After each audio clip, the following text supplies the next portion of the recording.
छोटे शहर का क्या इम्पैक्ट रहता है एज अ क्रिएटिव पर्सन? छोटे शहर का इम्पैक्ट पता है क्या होता है? मेरे मेरे मेरे ऊपर क्या इम्पैक्ट पड़ा है, मेरी टीम के ऊपर क्या इम्पैक्ट पड़ा है, मैं बताता हूँ। दिल्ली में जैसे ओपन माइक का सीन बहुत ज्यादा है। ठीक है। बहुत है। दिल्ली में ओपन माइक का सीन बहुत ज्यादा है। मैं दिल्ली आया था 2 साल पहले, अराउंड 10 दिन के लिए। हम्म। ठीक है, मैं और मेरा एक फ्रेंड आया था 10 दिन के लिए दिल्ली। उस 10 दिन में हम लोगों ने अराउंड 35-40 माइक्स परफॉर्म करे। 10 दिन में 35-40? हाँ, हम लोग 17-18 घंटे बाहर ही रह रहे थे। हमने हमने उतनी ही दिल्ली देखी जितनी मेट्रो की खिड़की से दिखी। ठीक है। बाकी हम लोग कॉमेडी क्लब्स में ही थे, परफॉर्म ही कर रहे थे। हाँ। कई कई बार तो हमने 3-4 दिन ऐसे बीते कि हमने 3 बार गुड़गांव से दिल्ली आना जाना किया। हाँ। हाँ, बस परफॉर्म ही कर रहे थे। तो यहाँ हम लोगों को लगा ना कि यार, एक मटेरियल मैं महीने में एक छोटा सा कॉमेडी क्लब 15 ओपन माइक कर रहा है दिल्ली में। हम्म। और हमारे यहाँ कॉमेडी क्लब ही एक है। हम वीकेंड पे ओपन माइक करते हैं, एक महीने में 4। एक हम्म। कॉमेडी क्लब जहाँ महीने में 15 ओपन माइक कर रहा है और हम 4 कर रहे हैं। हाँ। मुझे 15 ओपन माइक करने के लिए 4 महीने इंतजार करना पड़ रहा है। हम्म। और ऑडियंस हमारी रिपीटेटिव ज्यादा होती है। हमें नया मटेरियल लिखना पड़ता है बहुत ज्यादा। हाँ। दिल्ली का सीन ऐसा है कि आप एक मटेरियल एक महीने में कम से कम 50 बार प्रैक्टिस कर सकते हो। और हम्म। आपको रिपीट ऑडियंस नहीं मिलेगी, आपको नई ऑडियंस हर बार मिल जाती है। हम्म।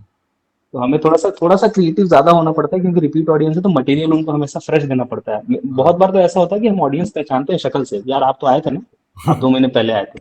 मैं पॉइंट आउट कर लेता हूँ ऐसे। तो थोड़ा सा सीन है, प्रैक्टिस का टाइम कम मिलता है। मैंने 7 साल में जितना परफॉर्म करा दिल्ली में, कोई कॉमिक 1 साल में उतना परफॉर्म कर सकता है। तो इसका प्लस पॉइंट भी होता होगा ना, जैसे आप कह रहे हो कि अगर आपके ऑडियंस हम रिपीटेटिव है तो और आपको नया हाँ मटेरियल लिखना पड़ता है तो क्रिएटिव उसमें काफी हेल्प करता हाँ होगा वो। हाँ हाँ, क्रिएटिवली बहुत हेल्प करता है क्योंकि मटेरियल बहुत होता है हमारे हाँ। पास। हाँ। लेकिन डिसएडवांटेज ये है कि उसको प्रैक्टिस ज्यादा नहीं कर पाते हम। हाँ, प्रैक्टिस का लो आ जाता है। प्रैक्टिस ज्यादा नहीं कर पाते। फिर हम लोग को ऐसे साल में एक बार दिल्ली का ट्रिप लगा लिया 10 दिन का, साल में एक बार मुंबई का ट्रिप लगा लिया, कभी बैंगलोर का ट्रिप लगा लिया, वहां जाके माइक्स कर लिए। तो रिलेवेंस भी पता चलता है जोक का कि हमारे शहर में जो चल रहा है वो वहां भी चल रहा है कि नहीं।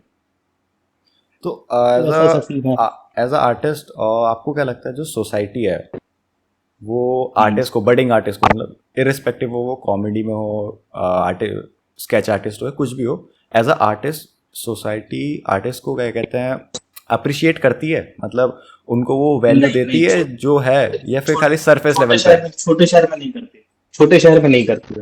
अच्छा। छोटे शहर में लोग इंतजार करते हैं कि ये बड़ा कब करेगा, हम्म। उसके बाद हम बोलेंगे कि ये हमारा लड़का है। हम्म। जैसे धोनी के लिए लड़ रहे हैं ना, धनबाद वाले भी लड़ रहे हैं, बिहार वाले भी लड़ रहे हैं, झारखंड वाले भी लड़ रहे हैं। हम्म। ये तो हमारा है, हमारे यहाँ खेलता था। हम्म। लेकिन जब तक धोनी सेलेक्ट नहीं हुआ था तब तक क्या कर रहे थे लोग। तो छोटे शहरों में ये होता है, छोटे शहरों में आर्ट को भी ऑलमोस्ट टैबू की तरह देखा जा रहा है। पूरा टैबू तो नहीं बोलूंगा, लेकिन ऑलमोस्ट टैबू की तरह देखा जा रहा है। क्योंकि हम्म। छोटे शहर में और किसी की गलती भी नहीं है। छोटे शहरों में जो हमारे पेरेंट्स हैं, हम्म। उन लोगों ने आर्ट को एज अ करियर देखा ही नहीं है। ये तो है। 150 जिंदा लोगों के खानदान में मैं इकलौता आर्टिस्ट हूँ। हैं? हाँ। मेरा 150 जिंदा लोगों का खानदान है भाई, 150 से ज्यादा ही होंगे। भाई साहब।